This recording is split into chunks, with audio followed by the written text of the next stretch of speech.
কচি কুমড়ো পাতা তুলতে এসেছি, এই অবস্থা হয়ে আছে, ধুলো হয়ে গেছে। ওইটা বীজ রেখেছি। এই যে রাস্তা, এই যে, আর এই যে আমার মেজমা শুভ কাজে হ্যাচি করে দিচ্ছে, আর এই যে আমার পিসিমণি। কচি কচি পাতা তুলবি, পাকা পাতা তুলবি না। এইগুলো কচি কোথায়, এগুলো পেকে গেছে। তাহলে তুলছিস কেন? ওই ডগের পাতাগুলো তোল। ডগেরগুলো ছোট ছোট। হ্যাঁ, ওইগুলোই দুটো তিনটে করে মুড়ে, সুতো দিয়ে মুড়ে মারে দিয়ে নিয়ে নেবো।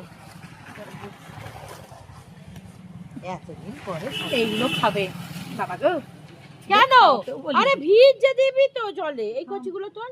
না আমি আগে এইগুলো তুলে আনি। এইগুলো বেশ সুন্দর সুন্দর দেখতে। এটা খাওয়া যাবে না, পেকে গেছে। পাকাগুলোকে তুলছে, কচিগুলোকে তোল। ওই তো ওইখানে ডগ কিছুই কচি নেই, ওরকম লাগছে দূর থেকে। আরে গাছটা তো অনেকদিন হয়ে গেছে, সবার বয়স হয়ে গেছে। এইগুলো সব কুমড়োগুলো সব পচে যাচ্ছে, ধরেছে। এবার কেটে ফেলে দেবো, খালি বীজটা আছে বলে কাটতে পারেনি। বীজটা কি বড় হয়ে গেছে রে, আমি দেখেছি। আরে কত দিয়ে